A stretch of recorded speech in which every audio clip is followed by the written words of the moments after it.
Hey, everybody. Hi and hello. My name is Neema, and this is Here is Neema, where we talk about all things fashion, beauty, lifestyle, feminine essence, feminine energy, self-love, and development. I know it's a mouthful. It's a lot of things. It just kind of is a modge podge of amazing fabulousness. So make sure to like and subscribe if you aren't or if you haven't.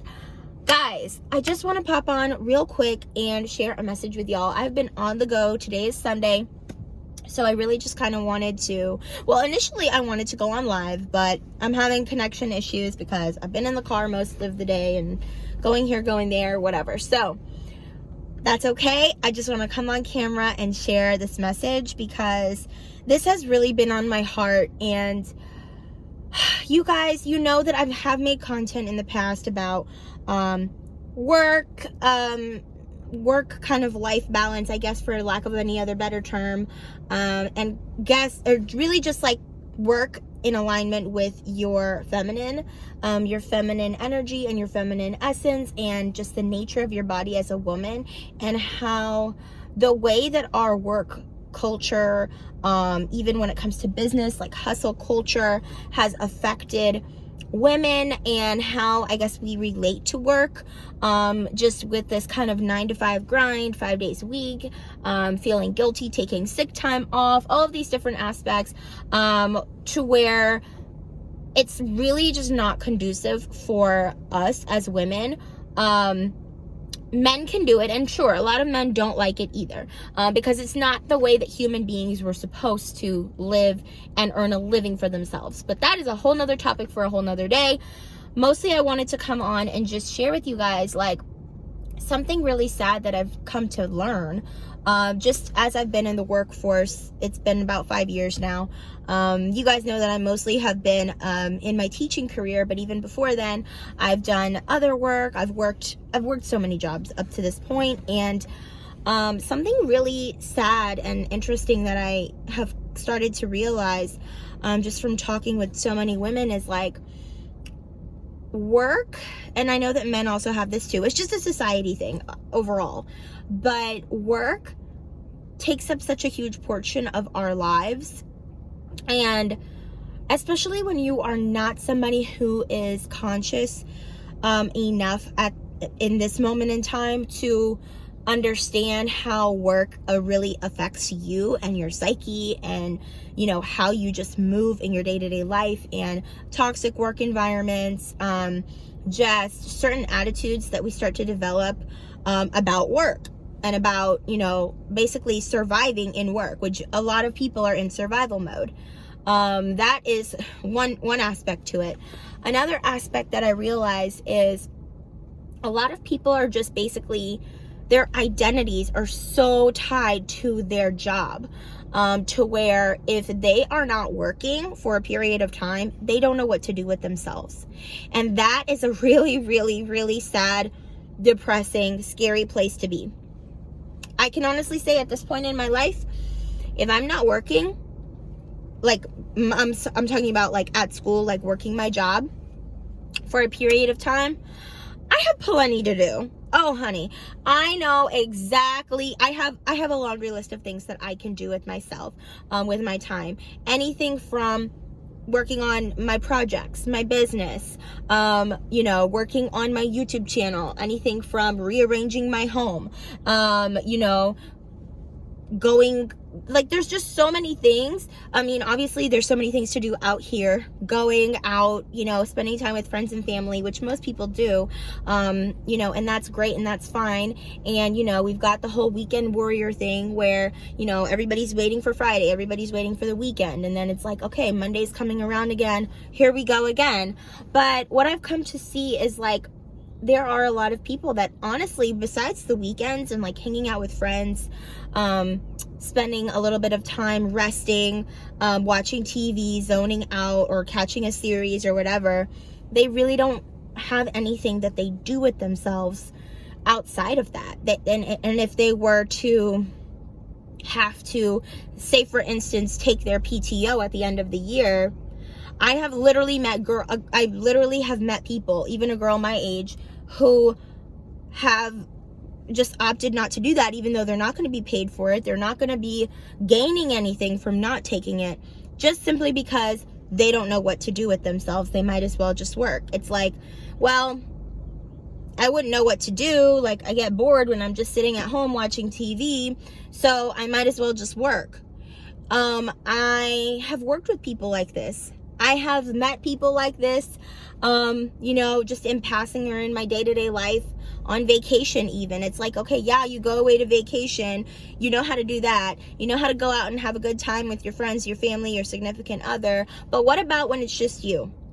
What about when you have no distractions around you? You have no people, you have no kids, if you do have kids, you have no coworkers, no boss telling you what to do. What are you going to do? Like, what do you do with yourself besides that, right? And it's like really, really insane to me that there are so many people that have no idea what to do with themselves when they are not working. And that's a problem. That should scare the hell out of you, because honestly, well, we all know this, your job, even though it may seem secure, it's not. And people say all the time, oh, teaching, that's a really, secure profession. We're always going to need teachers. We're always going to need nurses. We're always going to need XYZ profession. But let me tell you this right now, your job is not secure. If anything, if COVID taught us anything, whatever we feel like we're secure in, it could be gone in a moment, at a moment's notice. There is no guarantees on this world, in this earth. The only guarantee is that you have you, and you have your purpose and the gifts that God gave you, instilled inside of you. You have everything that you need already inside of you to make a beautiful, amazing life for yourself. The problem is we get so caught up in society's steps, right? Society's rules for how you're supposed to go about your career and how you're supposed to, succeed. Oh, don't do this, do this, it basically, and especially as a woman, from the feminine energy perspective, just dealing with, so much in the workplace, to where we really do have to push down and suppress our natural, just physiological needs, our natural state. I mean, talk about bleeding every month and feeling like you can't call in sick, you can't take a day off because you're gonna get fired. Dealing with that fear, dealing with that scarcity. I'm at my mom's house, so she's pulling up, but dealing with that fear, that scarcity, all the time. I used to work with a lady who, she was petrified of losing her job. And unfortunately, she was in a position to where she was the sole earner in her home. She was supporting her husband and her son on a teacher salary. And when I tell you, she had the worst migraines, she had all these health issues. She was stressed out to the max. She was not ever going to miss a day of work. It didn't matter how she felt. She was going to go to work every single day. She was petrified of getting fired. And that is a really, really sad situation to be in. But also, I mean, we know we make choices. We all make choices in our lives. Some of us just don't know better. A lot of women just find themselves in all kinds of crazy situations where they are having to work really, really hard just to make it, just literally survival mode, which is detrimental to the feminine. If you are living paycheck to paycheck, which I've been there, listen, we're gonna have to talk about that one in another video. But paycheck to paycheck, or you are so just stress is really fear. And you are just so under so much pressure, feeling so much stress. You're worried about work. You're worried about potentially not performing as much as you need to where you're able to actually keep your job and make your bills and XYZ, ABC. The way that wears on the feminine, it completely drains you of all your creativity. You are not able to think about ways that you can make your life easier, make your life more in a flow state where you can transition into work that is more aligned in your feminine nature, your feminine essence, the way that your body is as a woman, and also aligned in your purpose. if you ask me when it comes to purpose, and I have this debate with my mom all the time, but I truly believe that purpose is not a linear path. I truly believe that your purpose is all encompassing of who you are. Your purpose, like, I don't know, depending on who you are. Me, for example, I have been in some crazy job situations at some crazy schools, but I don't regret accepting those positions and going through what I went through, because I do believe that part of my purpose was to be in one child's life that needed me to be in their life in whatever capacity, even if it was just, you know, seeing me every day with a smile on my face and feeling my energy, or, you know, coming by my classroom and saying hello. It may not even have been one of my students in my class, right? But it may have been. Somehow, some way, that was a part of my purpose, for me to be in that job, in that position, touching the lives of those students at that very point in time. And I do firmly, wholeheartedly believe that you have purpose all around you. If you're a mother, a part of your purpose is being a mother to your beautiful children that you've been blessed with. And those specific children, those are the ones, they were chosen for you. Okay, that's a part of your purpose. A part of your purpose is, if you do feel that desire to create something, right? Like this YouTube channel, for instance, for me, I do believe this is a part of my purpose.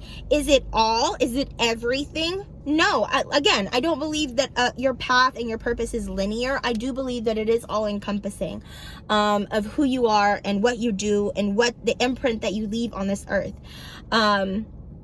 And it's not tied into a role at a company or a career that you have been working for the last 15, 20 years and retiring from. That is not who you are. That is not your purpose. And it's great. If you love what you do, that's great. It's still not who you are. And a lot of the times, I think we don't realize how much we actually take on our work as a part of our identity, especially in the Western world, but even in other parts of the world where Korea, for example, very, very hardworking people to a fault, and that's a part of the reason why I could not work there for much longer than I did, because it was, wait, you think America's bad? You have not even begun. Go to South Korea. That's a whole different topic. But all that to say, it is detrimental to the feminine state. And we have to do better. We have to do better. Stop allowing yourself to become distracted from your purpose on this earth and become aligned to be everything that you were meant to be. You are on this earth for a purpose. You have a purpose, and everything that you are meant to be and meant to become in this lifetime, it's all inside of you. Do not get so bogged down and so caught up in these jobs that you forget the actual purpose and the reason why you made it to this thing right here called life. Because some did not make it. Even to your age right now, I am 27 years old. There are some people that never even made it to this age right here. I am telling you guys, it matters. It matters. And I'm going to start getting emotional if I keep on this track. But it matters. And I have had such a realization of so many things lately, just as I have continued to just transition in so many areas in my life. This is just the beginning of the year still. We're in March, and this first kind of quarter of the year, I've had so many just realizations of ways that I haven't been showing up for myself. I say I want these things, and where am I proving it? Like, where is the proof in the pudding? You know how they say the proof is in the pudding? Well, I feel like I've been all talk in certain areas of my life, and I'm ready to stop that. I'm ready to truly, truly just be the embodiment of all of the things that I want and believe that I deserve. And this is inner work. This is the essence of inner work. And I am taking steps every day. I am human too. I get overwhelmed. I am a hard worker. I when it comes to especially my things that I'm passionate about, it's easy for me to put in the hours. It's easy for me to put in the work. When I am not passionate about something, when I feel like it's drudgery, when I feel like it's something I have to do, I drag my feet like crazy. I do not want to do it. I am not going to do it. I have always been that way. Or I'll find a way to get out of it, honey, because I don't want to do it. If I get in trouble, oh well, I don't want to do it. And that's just how I am. Of course, you know, you can force yourself to do a lot of things, but at a certain point in time, you get sick and tired of being sick and tired. And yes, this definitely applies to work and life. Being in a job that you are unhappy in, and you're just staying to mark your years off so that you can retire, or you're just staying so that you can continue to pay your bills because it's stable, even though you hate it, even though you're not making the money that you really need to be making and you're living paycheck to paycheck, you're just staying because you've been there for so long, or you know the people there, and y'all all go ahead and complain together, and you all go ahead and wait for payday together, and y'all all go to lunch together, and you are stagnant in your life, and you hate every morning getting up and getting ready to go into that workplace, to log on, to clock in and be fake in people's face. This is how I feel. I have been there. I've quit so many jobs. In fact, I've never been fired. I have always just quit before I got fired, if I was gonna get fired. I'm that person. I'm that person, and I make no apologies for it, because at the end, I can't be somewhere where I'm unhappy. And I think that my generation is a lot more like that. Us millennials, shout out to millennials, shout out to Gen Z. Gen Z is out here making money, so I don't care what anybody say about Gen Z. I will never talk down about Gen Z. They will destroy this 9-to-5 structure, Monday through Friday structure that we have built.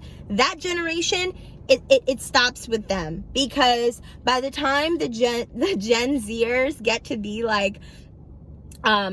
in their late 20s, early 30s, and they're a big portion of the workforce, I guarantee you we're really going to start to see some changes. Millennials, we started it, but we're not gonna finish it. We're not gonna finish it on this leg. But anyways, y'all, I could sit here and I can ramble on and on and on and on, and I love y'all, but I had to come on and I had to share this message because it's Sunday. We're going into a new work week, and I hope everybody has a beautiful week. But I want you to think about, are you living to work, or are you working to live? Because if you are living to work, that's a big problem, and you will never reach your full potential in this lifetime. You will never experience the pleasure and the ease and the flow and the absolute total health in all areas, mental, physical, spiritual, that you possess in your feminine, if you are in a live to work mindset, in a live to work culture, toxic work culture. You will never. And so this is the year to start making changes. This is the year to start getting more in alignment, not just with what you do at home in private and in your dating and relationships and things like that, but also when you look at your whole life as a whole, and what is the priority, what is the center of your life, and how are you moving in this life. When it comes to the money is a huge part of our lives, just in general. And if you are not feeling that the money is enough, if you are feeling just in that lack every month after you pay your bills, you're like, there's not enough left. Maybe you're working multiple jobs. That will drain your energy so much. That's part of the reason I can't really, or I haven't, I will say, not that I can't, but I haven't really put as much energy into my YouTube as I would have liked to, and my goal is that this year I can make the changes to where I can do that, because I am so busy. I work a lot. I do work hard, and I will say this, working hard, it doesn't get you anywhere. They told us it would in school, but unfortunately, working hard is just working hard. A lot of people work hard. A lot of people work hard and stay stagnant. So instead of just working hard, working smart is going to be in your best interest, and whatever that means for you. Okay, if you're working really hard in a job that's paying you like $30,000 a year, you might need to rethink that. You're stressing out about money and you don't have enough money, but you're getting up and going to work every day, Monday through Friday, 8 hours a day, while somebody else is working just as hard as you, maybe not even as hard as you. They probably have unlimited PTO, or, you know, plenty of PTO to where they can do half days every other week, or just about every week. They can take days off, go on vacations, and they're making maybe 3 times your salary.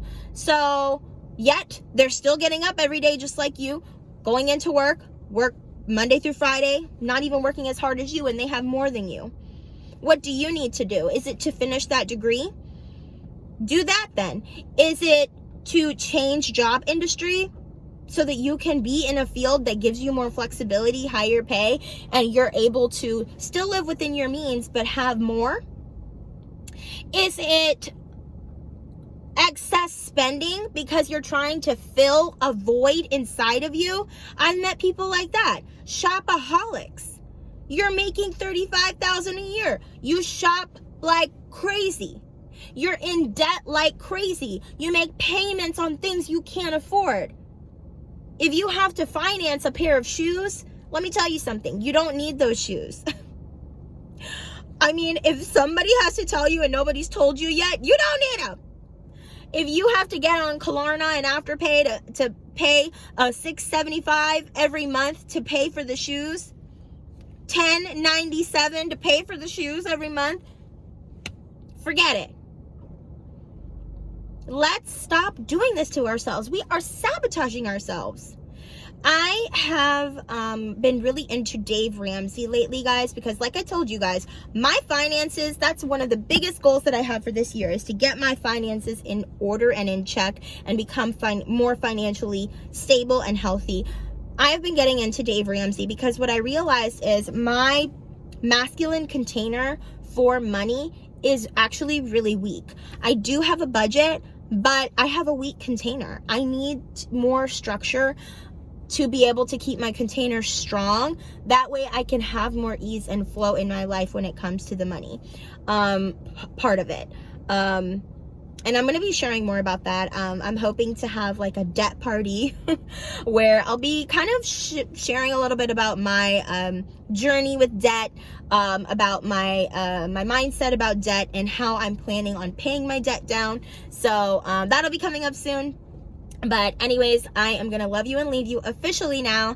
Head on in the house and get something to eat. It's Sunday.